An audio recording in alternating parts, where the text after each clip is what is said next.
이것은 실제로 영화 감독의 제작 의도에도 부합했습니다. 이 신의 악단을 연출한 김형협 감독은 한 인터뷰에서 이 같은 말을 합니다. 지금이야말로 따뜻한 영화가 더 많이 필요하다라고 말입니다. 요즘은 착하면 바보라는 말을 쉽게 하지만 오히려 친절과 선함이 이 시대의 새로운 힘이 되어야 한다. 신의 악단이라는 영화가 이 시대의 작은 불씨가 되기를 바란다. 그런 말을 했습니다. 냉소적인 이야기, 폭력적인 이야기가 쏟아져 나오는 이 시대에 따뜻함이라는 다른 이야기를 내어놓으면서 다름을 추구했던 모습이라고 할 수가 있을 겁니다. 오늘 본문인 베드로전서는 사도 베드로가 로마 제국의 핍박 아래에 살던 그리스도인들에게 전한 편지입니다. 냉소적이며 폭력적이며 갈라치기가 가득한 오늘날의 시대와 같이 베드로전서의 배경 속 그리스도인들에게도 냉소, 폭력, 갈라치기가 가득했었습니다. 그러나 베드로는 그 흐름 속에서 하나님의 백성인 그리스도인들이 하나님의 택함을 받은 자로서, 나그네로서, 소망을 가진 자로서 다른 것을 추구하며 바라보며 살기를 간절히 바랬던 겁니다. 하나님께서는 사도 베드로를 통하여 당시의 그리스도인들에게 그리고 오늘날의 우리들에게 세상 속에서 그들과 다른 모습으로 살아야 함을 말씀하고 계시다라는 것이죠. 이 시간에는 말씀을 살펴보면서 세상 속에서 어떤 다름을 추구해야 되는지, 또한 그것이 우리에게 준 은혜가 무엇인지 함께 살펴보기를 원합니다. 본문이 우리에게 주는 첫 번째 교훈은 하나님의 구원 역사를 주목하라라는 것입니다. 오늘 본문 10절 말씀은 이렇게 말씀하고 있습니다. 이 구원에 대하여는 너희에게 임할 은혜를 예언하던 선지자들이 연구하고 부지런히 살펴서라고 말입니다. 베드로는 여기서 구원에 관하여 우리의 이목을 집중시키고 있습니다. 구약의 수많은 선지자들은 이 구원의 은혜가 너희에게 임할 것을 예언해 왔다 이렇게 말씀합니다. 지금 성도들은 로마의 핍박 아래 괴로움에 둘러싸여 살고 있습니다. 베드로 전서를 보면 비방이라는 말들, 악을 행하는 자로 모함이라는 말, 불시험이라는 단어, 그리스도인이라는 이름으로 고난을 받는 것으로 그 성도들이 당하고 있는 핍박의 흔적을 볼 수가 있습니다. 그런데 그 고난 중에서 사도 베드로는 무엇을 이야기하고 있느냐면 이 구원에 대하여는 이라는 말로써 우리가 받은 구원에 대해서 잊지 말라. 핍박을 받고 있는 현실이지만 그 가운데서 너희가 받은 구원은 잊지 말라. 그렇게 말씀하고 있는 겁니다. 그런데 현실적으로 핍박을 받는 성도들의 현실 속에서 베드로가 말하는 구원은 어떤 의미였을까요? 지금 눈앞에서 육체적인 고통, 정신적인 핍박을 받고 있는 상황에서 구원받은 성도임을 말한다는 것은 현실과 동떨어진 이야기라고 여겨지지는 않았겠습니까? 충분히 그럴 수도 있었을 것입니다. 하지만 베드로는 그 구원이 어떤 구원인지를 설명하며 그들의 시선을 구원에서 벗어나지 못하도록 하고 있습니다. 오늘 보면 10절 말씀을 다시 보면 이렇게 말씀합니다. 이 구원에 대하여는 너희에게 임할 은혜를 예언하던 선지자들이 연구하고 부지런히 살펴서라고 말입니다. 여기서 베드로는 성도들이 받은 구원을 선지자들이 예언했고 그 후로는 연구하고 부지런히 살폈다라고 말씀하고 있습니다. 일반적으로 예언이라 함은 앞으로 일어날 일을 미리 말한다는 좁은 의미로 생각할 수도 있을 것입니다. 하지만 여기서의 예언은 앞으로 일어날 일에 대해서 미리 말하는 것이면서 동시에 그 일이 얼마나 큰 일인지를 설명해 주고 있는 것입니다. 왜냐하면 여기서의 예언은 베드로가 구원이라고 명시하고 있기 때문에 메시아를 통해서 일어날 구원에 관한 일을 예언한 것이다. 그렇게 볼 수가 있습니다. 하지만 중요한 것은 그 일을 그 예언의 말씀을 누구로부터 듣고 예언을 했는가라는 것입니다. 구약의 선지자들이 누구로부터 이 말씀을 들었습니까? 바로 하나님이십니다. 하나님께서 구원의 일을 행하시겠다는 것을 선지자들이 예언했던 것이죠. 사람이 어떤 일을 일으키겠다는 예언이 아닙니다. 앞으로 일어났으면 좋겠다는 개인적인 바람을 예언한 것도 아닙니다. 천지 만물을 주관하시며 창조하시고 친히 사람을 만드신 그 하나님께서 죄인된 우리를 구원하시고자 일으키신 일, 그 구원하심의 역사를 구약의 선지자들이 예언했다라는 것이죠. 선지자들이 예언한 이 구원의 일이 얼마나 크고 위대하냐면 그 일을 예언한 선지자들이 그들의 입으로 백성들에게 선포했던 그 말씀의 의미를 연구하고 부지런히 살필 정도로 그 의미가 컸다라는 것입니다. 여기서 연구하고 부지런히 살폈다는 것은 단지 그들이 숙고하고 궁금했다라는 것의 의미가 아닙니다. 여기서 연구하다라는 단어의 의미는 어떤 것을 부지런히 찾거나 조사한다는 의미를 가지고 있습니다. 히브리서 11장 6절에는 이와 동일한 단어가 사용된 것을 볼 수가 있는데 말씀은 이렇게 기록하고 있습니다.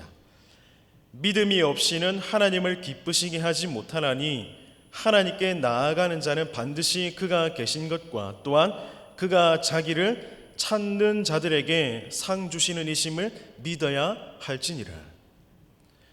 여기서 하나님을 찾는다고 할 때 이 찾는 것이 오늘 본문에서 연구하고 부지런히 살폈다는 의미와 같은 의미입니다.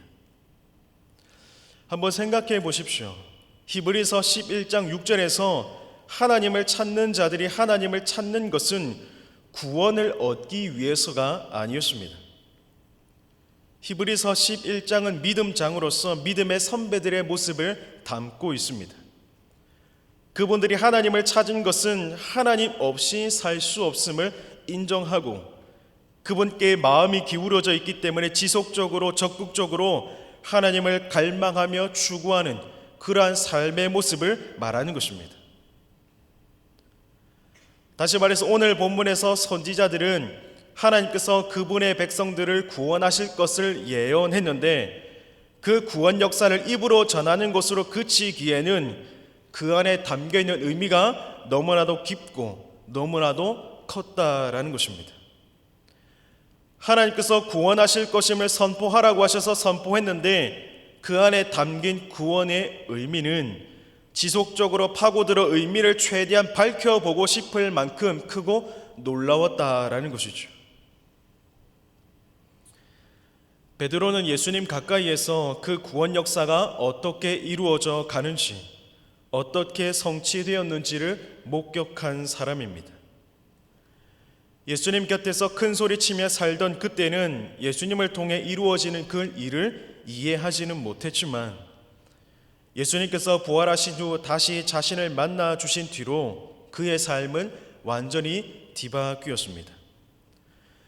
눈으로 목격한 구원 역사는 내 목숨도 귀한 것으로 여기지 않을 수 있을 정도로 큰 일이었고 그 일을 전하며 그 은혜를 다른 사람들이 누릴 수만 있다면 자신의 목숨이 내어놓은 바 되어도 괜찮겠다는 그 베드로의 삶, 그 삶이 구원의 크기가 얼마나 큰지를 우리에게 생각하게 만드는 것입니다. 그래서 로마의 핍박 아래 그 고난의 길을 걷는 성도들에게 베드로가 호소하고 있는 것입니다. 핍박에 둘러싸여 사는 것이 오늘 우리의 현실이지만 그 속에서 우리의 시선을 우리가 받은 구원으로 돌려보자라고 말입니다. 이 구원 역사는 사람들의 갖가지 방법으로도 막을 수 없는 하나님의 역사였습니다. 또한 구약의 선지자들이 이 일에 언제 어떻게 이루어질지를 얼마나 알고자 했는지 모를 만큼 참으로 기이하고 놀라운 일이었습니다. 그리고 하나님께서 친히 그 일을 이루셨고 그 결과 성도들은 계시된 말씀과 전파된 복음을 통하여 구원을 얻게 되었습니다. 천국 소망을 가진 자가 되었다라는 것이죠. 그런데 눈앞의 고난과 핍박 때문에 구원이 우리에게 오기까지 일하신 하나님의 일하심을 잊고 살겠냐고, 앞으로 그 일을 최종적으로 완성케 하실 하나님의 일하심을 주목하지 않고 그렇게 고통 안에서 살아가겠느냐고 베드로가 호소하고 있는 것입니다. 세상을 로마 제국 아래에서의 부유하고 평안한 삶을 꿈꾸겠지만 또 누군가는 핍박을 피하는 것에 주목하여 타협하기도 하고 신앙을 부인하며 살기도 하겠지만 측량할 수 없는 구원의 크기를 누리며 그 은혜를 아는 그리스도인이라면 하나님께서 이루셨고 이루고 계시며 이루실 역사의 순간순간을 주목하며 소망 가운데 살아내는 것, 그것이 그리스도인의 삶이어야 하지 않겠냐라고 묻고 있는 것입니다. 우리는 완성된 성 안에 들어가 안식을 누리고 있는 사람들은 아닙니다. 우리는 아직 공사가 진행 중인 그 하나님의 역사 한가운데 서 있는 사람들입니다. 여러분들께서도 수원 화성에 대해서 많이 들어보셨을 겁니다. 이 수원 화성은 조선 정조 때인 1794년부터 1796년까지 축조된 성곽입니다. 그러나 그 성은 세월을 지나면서 크게 훼손되었습니다. 일제강점기와 한국 전쟁을 거치면서 성벽은 끊어졌고 여러 시설들이 사라져 버렸습니다. 그 당시를 살던 사람들의 눈으로 보기에 수원 화성은 더 이상 본래의 모습을 회복하기 어려워 보였을 것입니다. 어쩌면 이제는 원형을 다시 볼 수 없겠다라고 생각했을지도 모릅니다. 그런데 한 가지 기록이 남아 있었습니다. 화성성 역의궤라는 기록이 남아 있었습니다. 이 책 안에는 성곽의 설계와 구조, 사용된 재료와 공정, 인력과 비용에 이르기까지 매우 상세한 내용이 그 안에 다 담겨 있었습니다. 단순한 기록이 아니라 화성 그 자체가 이 문서 안에 다 담겨 있었다라는 것이죠. 그렇기 때문에 성곽의 복원은 개인의 추측과 상상이 아니라 기록된 그대로 완전하게 이루어질 수 있었습니다.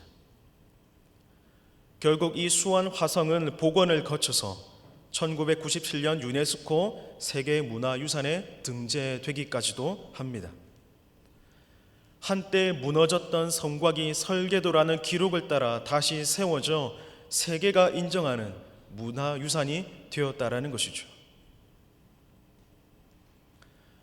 사랑하는 우리 은평의 성도 여러분, 로마 제국 아래에서 성도들이 보기에 하나님의 나라는 무너진 것처럼 보였을 것입니다. 핍박과 고난 속에 있던 성도들의 현실에서는 충분히 그렇게 느껴졌을 것입니다. 교회는 연약해 보였고 세상은 강대해져 보였습니다. 그러나 하나님의 구원 역사는 사람의 눈에 보이는 형편에 따라 무너지는 역사가 아니라는 것이죠. 하나님의 일하심은 사람의 어떠함으로 막을 수 있는 것이 아니라는 것입니다. 무너진 성곽도 설계도라는 기록이 남아있다면 세계가 인정하는 성곽으로 다시 세워질 수가 있는데 하물며 하나님의 나라는 그렇지 않겠습니까? 인간이 기록한 설계도도 성을 다시 세우는 힘이 되었다면 하나님께서 친히 약속하시고 계시하시며 이루어 가시는 구원 역사가 어찌 중단되겠습니까? 인간은 설계도를 만들고 그 설계도대로 건축하는 것이 전부이지만 하나님께서는 구원 역사 속에서 완성될 하나님의 나라뿐만 아니라 그 나라를 대적하는 세력과 그들의 방식조차도 다 알고 계셨습니다. 그러니 그 큰 일이 어찌 무너지고 멈춰질 수 있겠습니까? 하나님의 나라는 무너진 적이 없었으며 그 나라를 세워가는 하나님의 일하심은 어떠한 방해 가운데서도 단 한순간도 쉬신 적이 없으셨다라는 겁니다. 하나님의 구원 역사는 완벽하게 준비되어 있었고 그 뜻이 말씀에 기록되어 있으며 그 말씀이 예언된 그대로 성취되었고 앞으로 주님 다시 오심으로 완벽하게 완성될 것입니다. 사랑하는 여러분, 우리는 무너진 폐허 위에 서 있는 사람들이 아니라는 사실, 그 사실을 꼭 기억할 수 있기를 바랍니다. 완성을 향해 나아가는 하나님의 구원 역사 속에 서 있는 증인들이며 우리가 바로 그 당사자들입니다. 그러니 현실의 시선을 빼앗겨서 충분히 받아 누려야 할 그 구원의 은혜를 잊지 않기를 진심으로 바랍니다. 구약의 선지자들은 다 보지 못했지만 믿었고 사도들은 핍박 속에서도 그 복음을 전했습니다. 그렇다면 오늘 우리는 어떻게 해야 하겠습니까? 그 구원의 크기를 아는 자라면 현실의 크기가 아니라 하나님의 구원하심의 크기를 바라보며 의지하며 기대며 소망을 두고 살아야 하지 않겠습니까?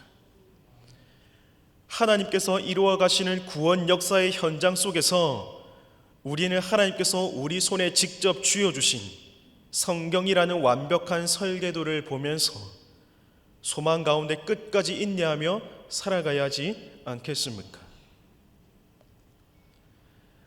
따뜻한 영화가 필요하다고 생각했던 영화 감독 한 사람이 그 마음을 작품으로 드러냈을 때 수없이 많은 사람들의 마음에 울림이 되었던 것처럼 하나님의 일하심을 주목하며 사는 삶을 세상에 보여줌으로 세상과 교회, 수많은 사람들의 마음에 작아 보이지만 꼭 필요한 하나님의 메시지를 전할 수 있는 저와 여러분이 될 수 있기를 진심으로 바랍니다.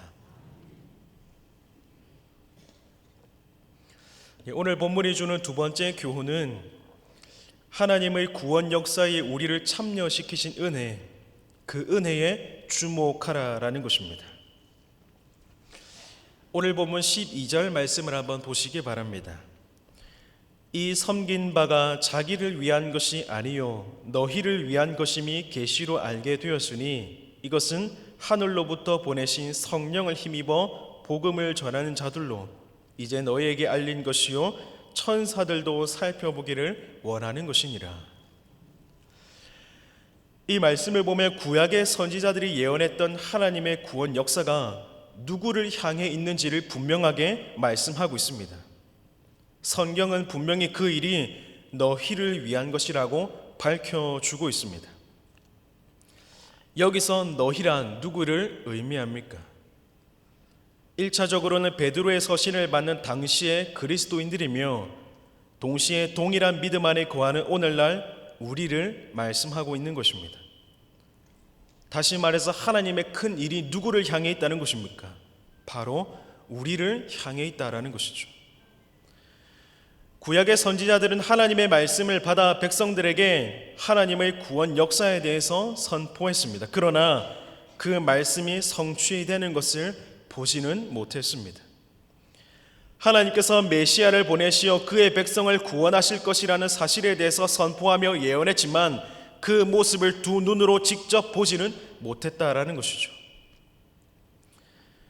쉽게 얘기해서 구약의 선지자들은 신약의 성도들처럼 예수님의 대속 사건에 대해서 상세히 알고 누리지는 못했다는 것입니다. 그들은 앞으로 이루어질 일에 대해서 믿음으로 반응하며 받아들임으로 구원을 받았습니다. 하지만 그들의 역할은 예수님의 대속 사건이 일어나기까지 그 길을 준비하는 역할이었습니다. 왜냐하면 하나님께서는 복음을 그들에게 필요한 만큼 알려주셨지만 오늘날의 우리에게처럼 완성된 말씀을 통해서 상세하게 들려주신 것은 아니었기 때문에 그렇습니다. 예수님께서 제자들에게 성찬이라는 제도를 제정하시면서 만찬을 맛보며 즐기며 기념하라 하셨는데 그 식탁이 차려지기까지의 과정이 선지자들의 역할이었던 겁니다. 구약의 선지자들은 성령님의 인도하심으로 말미암아 자신들이 말하는 것이 자신의 세대가 아니라 오는 세대에 이루어질 것임을 분명히 선포했으며 그 준비가 결국 신약의 시대를 살아가는 성도들 곧 우리를 위한 것임을 분명하게 알고 있었던 겁니다. 여러분, 우리는 오늘 이러한 구원의 은혜를 얼마나 묵상하며 또한 감사하고 있습니까? 성경은 오늘 우리에게 말씀하기를 하나님께서 우리를 위해 구원 역사를 치밀하게 준비하셨고 그 일을 성취하셨다고 분명하게 말씀하십니다. 구약의 선지자들조차도 하나님의 구원 역사가 그들의 때가 아니라 오는 세대에 이루어질 것임을 선포하며 하나님의 은혜의 때가 지금임을 가르쳐 주고 있었습니다. 그만큼 하나님께서는 신약을 살아가는 우리들에게 구원이라는 크고 충만한 은혜를 누리며 살기를 원하고 계셨다는 겁니다. 그런데 그 뜻이 언제부터였습니까? 우리를 구원하시기로 작정하신 영원 전부터였습니다. 우리가 감히 상상할 수 없고 이해할 수 없는 영원절이라는 그 시간부터 하나님께서는 오늘의 우리가 예수 그리스도를 통해서 성취된 구원의 은혜를 충만히 누리기를 계획하셨고 시간 속에서 그 일을 차근차근 이루어 오셨다는 겁니다. 그 결과 우리가 교회라는 이름으로 모여서 하나님을 찬양하며 말씀을 들으며 구원의 은혜에 감사함으로 반응할 수 있게 된 것입니다. 베드로는 로마 제국의 핍박 아래에서도 구원의 은혜에 집중하라 말씀하고 있었습니다. 그 은혜가 세상 속에서 성도들을 어떻게 이끌어가는지 주목하는 일이 어두운 시대를 살아가는 성도들에게 필요한 지혜라는 사실을 알고 권면했다라는 것이죠. 구약의 선지자들은 하나님의 구원 역사라는 완성된 퍼즐 작품을 보고 기뻐한 것이 아닙니다. 구원 역사의 퍼즐 한 조각 한 조각이 되는 그 말씀을 붙잡고 기뻐했고 소망을 가진 자답게 살아냈습니다. 그 조각 하나 때문에 목숨을 기꺼이 내어놓기도 했습니다. 그 말씀의 조각 하나를 통해서도 그 구원의 은혜가 얼마나 큰지 묵상할 수 있었기 때문입니다. 그런데 여러분, 오늘 우리는 어떻습니까? 하나님께서 오늘날 우리들을 구원하시기 위해서 얼마나 오랜 시간 이루어 오셨는지, 그리고 그 작품이 어떤 작품인지 성경 말씀이라는 완성된 계시를 통해 면밀히 살펴볼 수 있음에도 그 은혜로 인한 감사와 기쁨이 사라져 있는 것이 지금 저와 여러분들의 모습은 아닙니까? 너희를 위한 것임이 계시로 알게 되었으니 라고 말씀하면서 그 일이 오늘의 우리를 위한 것이라고 대놓고 말씀하고 있는데도 그 은혜를 사모하며 은혜에 잠기기보다 염려와 근심에 주목하고 살아가는 것이 저와 여러분들의 현실의 모습은 아닙니까? 베드로가 볼 때 로마 제국이라는 당시의 시대 상황을 결코 무시할 수는 없었을 것입니다. 하지만 그 현실조차도 나그네가 가는 길의 일부라고 여겨도 될 만큼 영광스러운 날이 그들에게 기다리고 있기에 부활과 승천, 하나님의 나라에서 누리게 될 상속자로서의 삶이 확실하기에 고난의 삶 속에서도 구원의 은혜가 내게 있다는 사실을 믿고 인내 가운데 살아가는 것이 합당한 삶이라는 것입니다. 우리가 살고 있는 현실을 부정하라는 것이 아닙니다. 내가 받은 은혜가 얼마나 큰지 묵상하며 우리를 살게 하는 은혜에 주목하며 견뎌내 보라라는 것이죠. 그것이 이 말씀을 기록했던 베드로의 호소였습니다. 믿음으로 말미암아 구원받은 백성이라면 우리는 주님께서 예비하신 하나님 나라 그 영광의 자리로 함께 걸어가고 있는 교회 공동체입니다.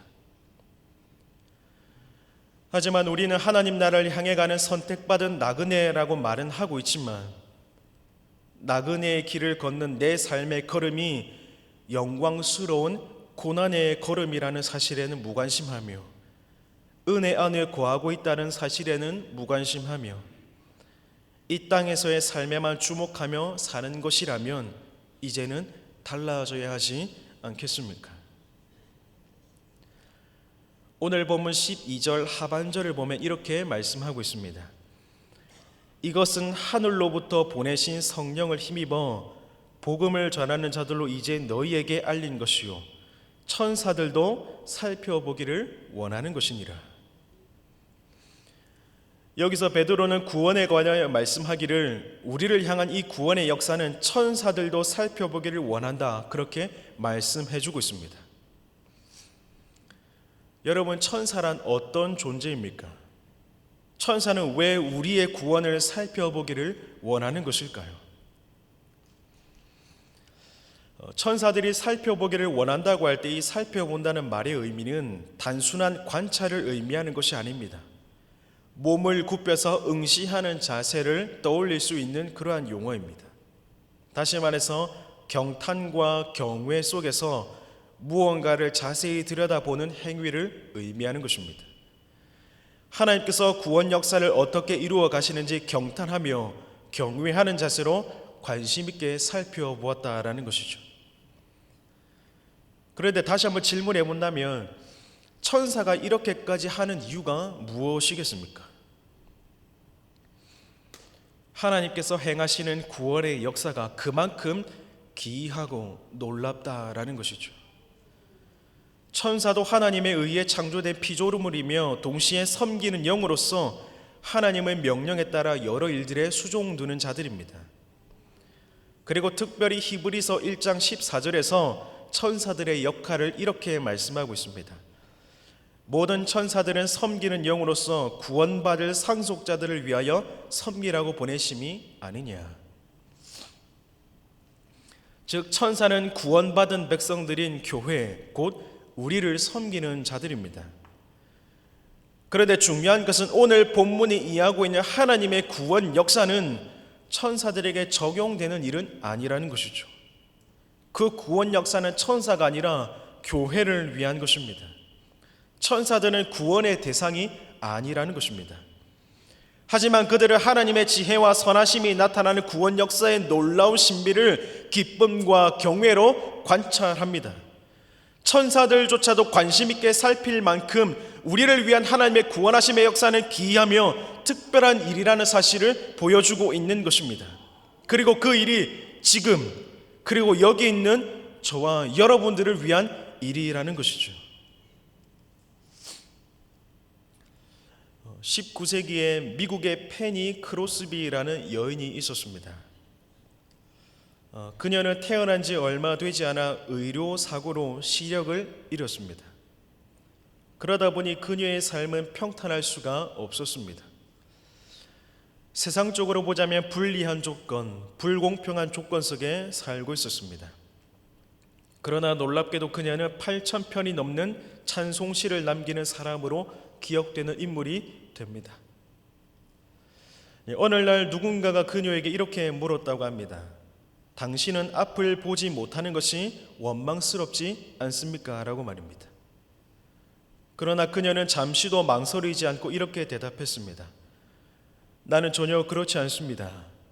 내가 이 땅에서 처음 눈을 뜨는 순간은 예수님의 얼굴을 보는 순간일 테니까요. 여러분, 이 고백은 눈을 뜨지 못하고 살았던 자기 자신을 향한 위로였을까요? 그렇지 않습니다. 그녀는 눈을 뜨지 못하고 사는 자신의 어두운 현실을 부정하거나 덮으려 하지 않았습니다. 그녀는 분명히 고난 속에 살았습니다. 하지만 그녀는 주목해야 할 것을 주목할 줄 알았던 것입니다. 자신이 구원의 은혜를 받은 사람이라는 사실 말입니다. 이미 자신을 위해 준비된 그 구원의 영광을 주목할 줄 알았던 것입니다. 두 눈으로는 세상을 보지 못했지만 믿음으로는 완성될 하나님의 나라를 보고 있었다라는 것이죠. 베드로는 오늘 우리에게 말하고 있습니다. 구약의 선지자들은 그들이 받은 말씀이 성취되는 장면을 보지 못했으나 사모했고, 천사들은 몸을 굽혀 들여다볼 만큼 우리가 구원받는 이 과정을 신비를 알고 싶어 했다라고 말입니다. 그런데 그 일이 남이 아니라 바로 저와 여러분들을 위한 일입니다. 그렇다면 우리는 오늘 무엇을 주목해야 하겠습니까? 나를 성도 되게 한 그 은혜를 주목하며 그 은혜가 이끌어가는 교회의 모습을 주목해야 하는 것 아니겠습니까? 그렇게 만드신 하나님의 은혜를 주목해야 하는 것 아니겠습니까? 페니 크로스비는 두 눈으로 세상을 보지 못했지만 보아야 할 구원의 은혜는 볼 수 있었습니다. 자신을 향한 하나님의 구원 계획, 영원 전부터 준비된 은혜, 그리고 결국 만나게 될 영광의 주님을 주목하고 살았다라는 것이죠. 반복적으로 말씀드리지만 천사들도 살펴보기를 원하는 그 구원의 역사가 바로 저와 여러분들을 향한 것입니다. 구약의 선지자들이 준비했고 그리스도께서 십자가로 완성하셨고 성령께서 오늘 우리에게 적용하시는 그 은혜가 천사들의 것도 아니고 다른 세상의 것도 아니라 지금 이 자리에 있는 저와 여러분들의 것입니다. 비록 세상의 눈에 우리의 처지가 우스워 보일지 모르나 그들이 꿈꾸는 영광과는 비교할 수 없는 영원한 하나님의 나라의 영광이 이미 우리의 손에 있다라는 겁니다. 그러니 우리는 반드시 끝나게 되는 이 나그네의 길 위에서 그 길을 걷게 하신 하나님의 은혜를 주목하며 세상에 휘둘리지 않아야 하겠습니다. 비록 세상이 우리 마음 같지 않고 세상이 우리를 향해 고난을 쥐어주려 할지라도 이미 내 손에 쥐어진 구원의 은혜를 더욱 움켜쥐며 날마다 그 은혜를 상고하며 묵상함으로 성도 되게 하신 은혜가 가득한 지금 이 순간을 날마다 주목하며 찬양하며 살아가는 그 삶이 저와 여러분들의 삶이 되어야 하는 것입니다. 사랑하는 여러분, 말씀을 시작하면서 한 영화 감독의 이야기를 나누어 드렸습니다. 냉소와 폭력이 가득한 시대 속에서 지금이야말로 따뜻한 영화가 더 많이 필요하다라고 말하면서 세상의 흐름과는 다른 길을 선택했던 한 사람의 태도를 볼 수 있었습니다.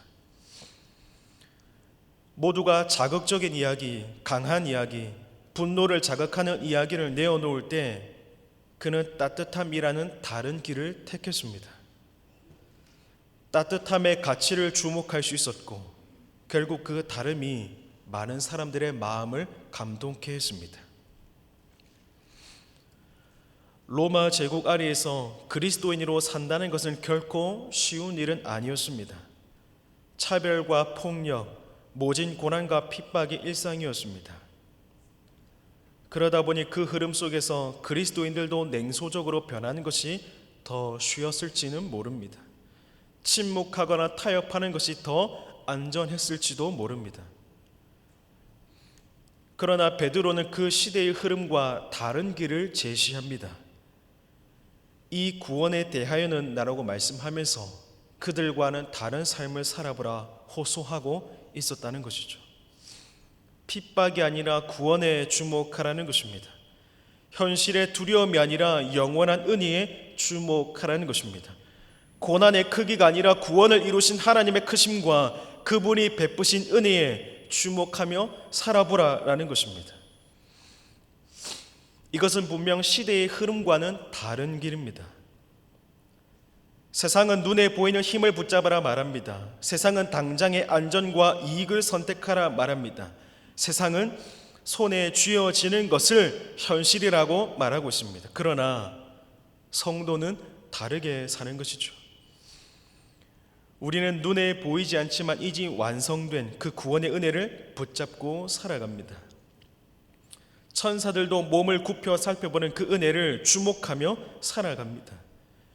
영원 전부터 우리를 향해 계획하신 하나님의 사랑을 붙들고 살아갑니다. 그것이 이 시대 속에서 우리가 보여주어야 할 다름입니다. 따뜻한 영화 한 편이 차가운 세상 속에서 작은 불씨가 되었듯이 구원을 주목하며 사는 성도의 삶은 이 시대 속에서 작은 빛이 되는 것입니다. 모두가 염려를 말할 때 우리는 소망을 말하고, 모두가 계산을 말할 때 우리는 은혜를 말하고, 모두가 현실만을 말할 때 우리는 영원을 말하는 사람, 그 다름을 가지고 표현하며 살아가는 것이 감동을 주는 사람이 바로 저와 여러분들이라는 사실입니다.